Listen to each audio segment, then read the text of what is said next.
আমরা দলমত নির্বিশেষে ঐক্যবদ্ধ ছিলাম। ঐক্যবদ্ধ থাকার কারণেই আমরা এই ফ্যাসিস্ট হাসিনাকে সরাইতে পেরেছি। আজকে আমরা এই বিজয় র্যালি করতে পারছি কাদের জন্য, এটা আমাদের সবসময় মনে রাখতে হবে।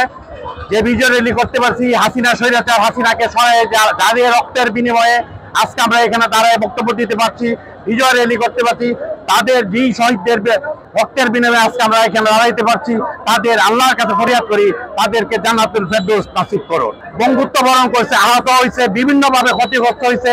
আমরা সরকার তথা আল্লাহর কাছে ফরিয়াদ করে সর্বপ্রথম তারা সুস্থতার সহিত আমাদের মধ্যে জীবনযাপন করার তৌফিক দান করুক। 4 জন শহীদ হয়েছে আমাদের, আমরা তাদের শ্রদ্ধা করে স্মরণ করি এবং আল্লাহ তাদের জান্নাতুল ফেরদৌস নসিব। সবচেয়ে আমার ব্যক্তিগতভাবে আপনাদের কাছে অনুরোধ থাকবে, আমাদের মতের অমিল থাকতে পারে, কথার অমিল থাকতে পারে, কিন্তু আওয়ামী ফ্যাসিস্টদের মোকাবেলা করতে তারা যাতে পুনরায় আর আমাদের বাংলাদেশে ফিরে না আসতে পারে, এই ব্যাপারে আমাদের এক থাকতে হবে। আমরা যদি এক থাকতে পারি, আওয়ামী লীগ আর কোনোদিন মাথা উপরে তুলে এই দেশে চলতে পারবে না। তারা আমাদের দেশটাকে পঙ্গুত্ব করে দিয়েছে, লুট করে সমস্ত কিছু নিয়ে গেছে। এই আওয়ামী লীগ যাতে পুনরায় না আসতে পারে, এই ব্যাপারে আমরা ঐক্যবদ্ধ থাকবো। আজকে এই বর্ষপূর্তি বিজয় র্যালি যারা অংশগ্রহণ করেছেন সবাইকে আমার আন্তরিক অন্তঃস্থল থেকে সবাইকে অসংখ্য ধন্যবাদ, কৃতজ্ঞতা প্রকাশ করছি। আমারই ছোট ভাই মাসুদকে যে এত বড় সুন্দর একটা প্রোগ্রাম আয়োজন করার জন্য